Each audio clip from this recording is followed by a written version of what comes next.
guys, bienvenue chez La Doua, it's about everything. Cette fois-ci, on va parler de Maître Tony Buzbee. Maître Tony Buzbee, il a décidé de gérer, il a un nouveau dossier qu'il gère, un nouveau gros procès qui s'en vient. Il commence à avoir des accumulations de plaintes contre cette personne-là. On parle de cet homme, Andrew Tate, qui est dans la masculinité toxique limite, qui est très complexe. C'est un petit peu...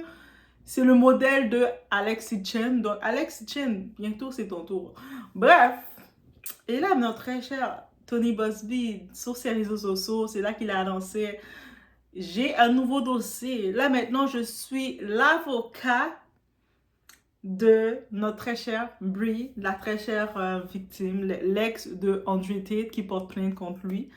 Et c'est Tony Buzbee qui va le défendre. Malgré qu'on sait que le monde a essayé de l'incriminer parce que les big boss essaient de l'incriminer, de dire « Oh my God, non, on va te réduire. » Mais il est toujours du côté des victimes. Et ça, on lui donne ça à Maître Tony Buzbee. So, it's about everything. On regarde un petit peu ce dossier parce que vous risquez de voir le nom Andrew Tate autant. So, it's about everything.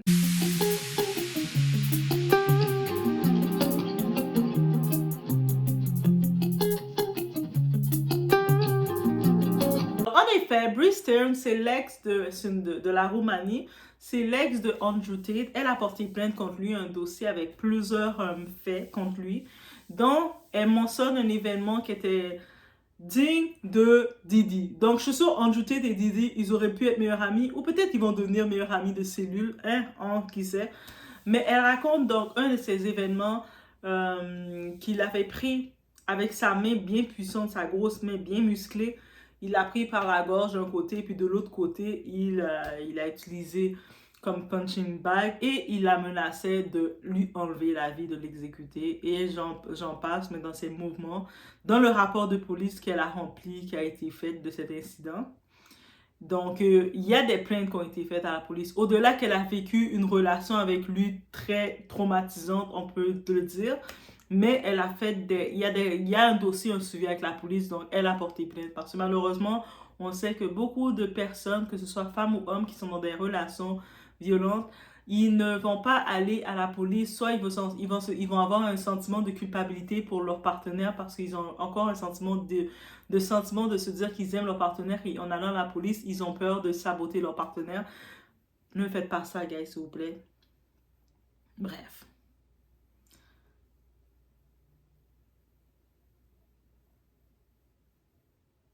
Dans le document TMZ a obtenu, on parle que Brie mentionnait qu'ils avaient des relations intimes dans sa chambre d'hôtel, dans la chambre d'hôtel de Andrew Tate de Beverly Hills. Et pendant au début, ils avaient une relation consentie, comme un homme, une femme adulte qui ont des relations. Soudainement, Andrew Tate a eu un élan de sa folie et il a commencé à être verbalement sauvage, verbalement violent. Donc, il l'insultait, il disait plein de choses. Et ça s'est escaladé rapidement. Il est allé au coup. Il est allé à la violence physique. Donc, alors qu'à la base, ils étaient dans une chambre d'hôtel entre monsieur et madame. Ils ont des relations. Et là, d'un coup, il commençait à l'insulter. Et ça a escaladé à tout ça. Et puis, elle mentionne aussi que pendant leur rapport intime, Andrew Tate, il prenait plaisir à être dénigrant, à être obscène. Vous savez, comme dans son podcast, il a souvent un côté obscène. On se disait, mais c'est l'idée de certains hommes. En vrai, c'est beaucoup plus qu'une idée. On commence à se dire, ce type d'homme-là, est-ce qu'ils aiment vraiment les femmes, rendu là? Mais pourquoi vous donnez la peine d'être avec une femme si vous n'aimez pas la femme? Mettez-vous avec un homme et puis on a réglé le problème pour tout le monde. Bref. Et au-delà de ça, pendant les relations intimes, il la dégradait de plus en plus. Au début, c'était juste des dégradations, comme vulgairement, il disait des choses sauvages, il disait des choses sales, il disait des choses trash. Mais ça devenait de plus en plus pire. Tu sais, des fois, tu laisses passer ça. C'est pour ça qu'il faut jamais laisser passer quelque chose. Vous êtes dans une relation avec quelqu'un, vous voyez qu'il fait quelque chose, et puis vous dites, ah, mais peut-être que vous trouvez des excuses, vous essayez de justifier, laisser passer. Dites-vous que ça va aller de pire en pire. Arrêtez de vouloir dire, de excuser qu'est-ce qui n'est pas excusable. Parce que, en effet, ça allait de pire en pire, ça escaladait. Et il a commencé à avec sa main dans son cou. Et même si elle essayait de dire stop, stop, il continuait, il allait de plus en plus fort. Et il n'arrêtait pas. C'était plus un jeu, c'était pas un jeu. Elle criait, elle lui demandait pardon, lui demandait, lui suppliait d'arrêter, pleurait, criait. Et plus elle criait, plus elle essayait de se débattre, plus elle essayait de le demander d'arrêter, mais plus il était encore plus violent. Comme lui, c'était comme, il prenait plaisir à la faire souffrir. On peut imaginer ça. Donc, jusqu'à ce qu'un moment, il allait de plus en plus fort qu'elle perdait même connaissance. Elle perdait conscience. Elle était comme, elle perdait connaissance. Et puis, pendant qu'il, avec une seule main, il le prenait pour l'étrangler comme il pouvait le faire. Et de l'autre main, mais il se gênait pas d'utiliser l'autre main pour la taper là, sur la tête. Là. C'est pas des petites tapes comme de jeu, là. Donc, il en profitait de faire ça. C'était comme, c'est quoi ce plaisir qu'il prenait à faire ça? Et pendant ce moment qu'elle a passé avec lui, ce cauchemar, mais il la menaçait de lui faire pire. Et si jamais il la croisait dans sa vie, ben elle serait plus en vie, là. Il la menaçait clairement de ça.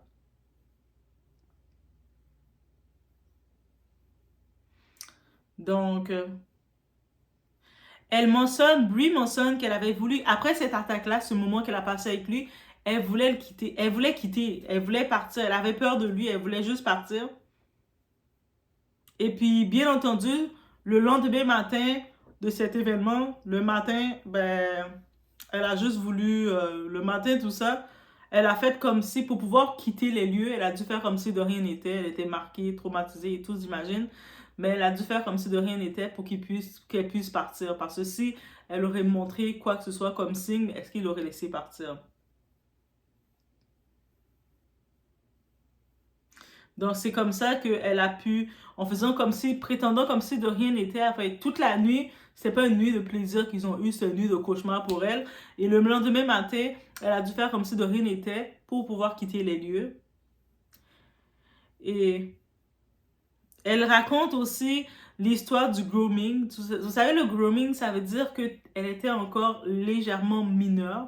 Donc, j'en profite de dire, parce qu'il y a beaucoup, surtout il y a beaucoup de coachs en ligne, des fausses coachs, qui encouragent les femmes très jeunes et à aller vers des hommes beaucoup plus âgés qu'elles, en se disant, c'est normal, vous allez gérer, vous n'allez rien gérer du tout, mes petites sœurs. Je vous dis d'avance, vous êtes toutes mes petites sœurs, vous êtes beaucoup plus jeunes. Quand vous avez 18, en bas de 25 ans, pensez pas que vous voyez un tonton qui est rendu à sa quarantaine, vous allez le gérer. Déjà, c'est pas normal. S'il va vers vous parce qu'il sait qu'il va vous traumatiser, lui va venir vers vous en vous prétendant vous faire des cadeaux, prétendant commencer à vous insister à venir vers lui. Vous allez vous sentir un moment flatté, dire, mais il est intéressé par moi, qu'est-ce que j'ai? Vous êtes en train de vous découvrir. Là, je suis en train d'étudier la psychologie de notre cerveau. Là, notre cerveau, il termine à peu près d'être formé à 25 ans. Donc, en bas de 25 ans, pensez pas, même si les fausses coachs en ligne, les fausses dames là qui viennent en ligne vous dire allez-y, let's go, t'es jeune, tu dois en profiter, le petit tonton te donne l'argent, tu y vas. Toi, t'es là, t'es dans ta jeune, fraîche vingtaine, tu vas avoir un tonton qui a 39 ans et quelques, qui commence à vouloir te groom, qui commence à vouloir essayer de t'attirer vers lui et de vouloir prendre ta fraîcheur, de vouloir te donner des traumas. Et quand tu vas vieillir dans la trentaine, après l'événement qui va te donner autant de traumatismes qu'il va te donner, quand tu arrives, tu vas prendre beaucoup de temps à guérir de tes traumas et tu vas toujours avoir des séquelles. Donc, il veut juste te créer des séquelles. Il voit que tu arrives toute pure, toute innocente, telle une fleur. Il veut créer des séquelles. Moi, je vous dis, c'est pas un match. Vous n'allez pas les gérer. Même si vous pensez qu'ils font semblant de vous impressionner, ils vont vous amener dans des restaurants, faire 2, 3 petits cadeaux comme ça. Don't go with that. Allez-y pas. Ça va juste créer des séquelles des traumas qui vont rester avec des séquelles. Quand vous avez des traumas, ça va toujours rester. Même quand vous êtes en thérapie, vous allez toujours les avoir. Et c'est ça, ils le savent. Ils veulent juste profiter de votre... Regardez qu'est-ce qu'on regarde le cas d'Andrew Tate, il a fait à cette femme-là. Elle dit qu'on était en Roumanie, mais il a commencé à la groom. Quand un homme d'un certain âge, il vient vers une fille qui est techniquement mineure, donc il commence à la... Aux États-Unis, c'est 21 ans. Quand tu es en bas de 21 ans, tu es mineur.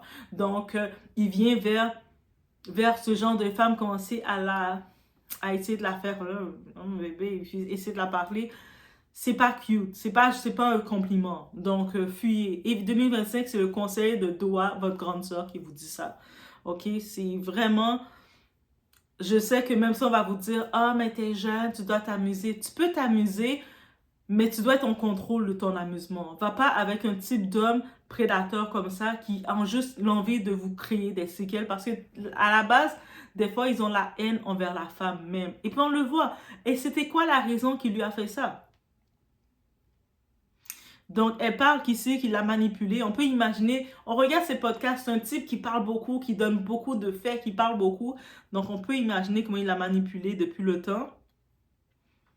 Et ça a commencé à se faire depuis l'été dernier. Et on dit, elle avait des contrats, je dis des petits, elle avait des contrats, elle était modèle depuis en Roumanie. Il a réservé pour un contrat de mannequinat, donc il a réservé dans son agence qu'elle était. Elle est contente, elle a un contrat, mais c'était pas vrai, c'était pas un vrai contrat. Et quand elle est venue, ben, elle s'est retrouvée face à lui. Il a bien sûr entendu au début de faire comme s'il était charmant, de faire des faux sourires. Hey, hello beautiful. Hey, ah toi t'es trop charlotte. Moi je voulais trop te rencontrer. Tu sais, bois du Gatorade, bois du Gatorade. À chaque fois je bois quelque chose de différent. Là c'est du Gatorade. Bois du Gatorade ma bébé. C'est du bon du Gatorade. Comment ça va? Il commence à lui parler, faire semblant. Il commence à raconter un plan. Moi ma vie est comme ça. Tu comprends? Et elle se sent comme déjà choyée d'être avec un big boss. Et rapidement, ça dégrade. Rapidement, ils montrent ses vraies couleurs. Ils vont montrer leurs vraies couleurs. Même s'ils vont, tu vois, ils vont sembler vous parler rapidement parce que les autres, ils savent que leurs vraies couleurs vont se faire sentir rapidement. Donc, ils vont faire du love bombing. Ils vont y aller rapidement, faire des faux projets rapides. Parler de, moi, je peux t'offrir ci, moi, ça, moi, ça. Et ils vont essayer de capter vous et vous cerner le plus possible et puis faire des faux projets sur moi, ça, moi, ça, moi, ci, moi, ça. Tu vas avoir ça avec moi, moi. Mais vite, tout doit se faire vite, rapidement. Le temps que vous êtes encore étourdi, vous n'avez pas trop le temps de réfléchir pour vous capter. Et il commence à vous traiter. Et elle l'a dit aussi. Le moment que elle pensait qu'il s'est présenté en étant charmant, ça s'est rapidement dégradé. Sa vraie couleur est sortie. Et il a commencé à la traiter comme il l'a traité. Il la traitait comme sa propriété. Tu es ma chose. T'es pas un humain, toi. T'es ma chose. Et il utilisait le verbal, il disait des mots, la traitait de le mot, le B-words, et il la traitait de PU, le PU.TE, il la traitait de plein de choses comme ça. Il la disait que t'es rien du tout, il la minimisait, t'es vraiment stupide, t'es rien du tout, t'es si. Mais dites-vous, tu sais, il va commencer rapidement à aller de même, et des fois, sur le coup, vous allez même ça va jouer sur votre estime. Vous allez dire, mais tu sais, peut-être il a raison, peut-être c'est moi qui est vraiment bizarre. Tu sais, j'ai de la chance d'avoir un homme comme ça qui s'intéresse à moi. Et moi, je suis en train, il va essayer de jouer dans le mental. Il va chercher à vous culpabiliser alors que vous n'êtes pas coupable. Et vous allez même, il va essayer au début, il va vous traiter comme une chose. Et vous allez penser que, parce que, tu sais, il m'aime tellement, il est comme un petit possessif, amoureux avec moi, c'est pas la possession, vous êtes littéralement sa chose.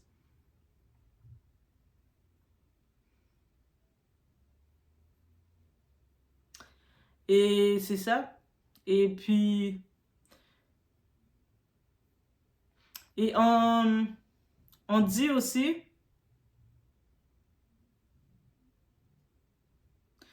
elle mentionne aussi qu'il avait menacé à plusieurs reprises de la mettre dans un trafic, de la garder en Roumanie et de la vire. Et non, elle l'accuse de l'avoir violée. Donc, à des moments, même si, ça aussi, c'est important que je le dise, mesdames ou messieurs. Même si vous êtes en relation avec une personne, vous êtes en couple, votre corps vous appartient. Vous êtes pas, vous appartenez, vous n'êtes pas l'objet de personne. Même si c'est votre mari, vous avez le droit de dire non. Et si le mari, la personne qui est supposée être votre partenaire, il vous refuse le droit de dire non, c'est un V. Donc, c'est sérieux. Et il y a beaucoup de personnes qui ont des relations avec quelqu'un qui fait ça d'eux et vous restez là avec ces traumas. Ça reste des traumas que vous dites, mais moi, je voulais pas, mais je suis obligée. Non, tu n'es pas obligé. C'est pas parce que tu es en couple avec quelqu'un que ton corps l'appartient. Ton corps appartient à personne qu'à toi. On t'a prêté, Dieu t'a prêté ton corps. Tu as le droit de dire non, même si c'est ton mari, même si tu vis dans sa maison, c'est lui qui travaillerait, ça serait sa maison, tu as le droit de dire non. Et s'il ne respecte pas ton nom, c'est un crime. Je suis très sérieuse, guys. Et puis on se rappelle qu'en 2022, Andrew et son frère Tristan, ils ont été arrêtés justement pour faire partie d'une organisation criminelle en Roumanie. Et Andrew, il a aussi été chargé de V dans ce pays. Il y a plein de plaintes contre eux qui remontent de US et de UK. Ils n'ont pas été, ils sont toujours, il y a des plaintes contre eux, mais ils n'ont pas encore, il n'y a pas qui a été formellement déposé contre eux, donc c'est pour ça qu'ils sont libres. Donc, Brie, elle a embauché l'avocat, notre avocat, Maître Tony Bosby, où ce que Maître Tony Bosby actuellement représente près de 100 personnes qui accusent Diddy, qui viennent avec des plaintes, que des personnes d'un peu partout, mais toutes leurs plaintes, c'est la même histoire et les mêmes faits contre Diddy, qui est une personnalité, qui a des fanatiques. Pour l'État de la Californie. Bien entendu, l'avocat de Andrew Tate, Joseph McBride, il a dit « Ah, mais Jay-Z a déjà dit qu'il était accusé d'extorsion par Tony Bosby. Donc, Tony Bosby, c'est pas vraiment un bon avocat parce que Jay-Z l'a dit. Mais Jay-Z, c'est votre Dieu, bande de démons. » Mettez les trois en cellule ensemble. Faites un trio, une cellule. On met 3 petits lits ensemble, 3 backbones, 3 petits lits comme ça, 3 petits bâtons de lit. On met Diddy, Andrew Tate, Jay-Z ensemble. Ah! Tristan, le frère. Non, 4. On met les 4 ensemble. Et puis, ils vont s'amuser. Ils vont chanter une chanson. Hakuna Matata. Dans leur cellule, ils vont faire des Hakuna Matata. Et Tony Bosby va les montrer que non, moi, je défends les personnes que vous avez traumatisées. Bref, laissez-moi savoir ce que vous en pensez, mais c'est le dossier de Andrew Tate. Laissez-moi savoir ce que vous en pensez. On se retrouve au prochain vidéo.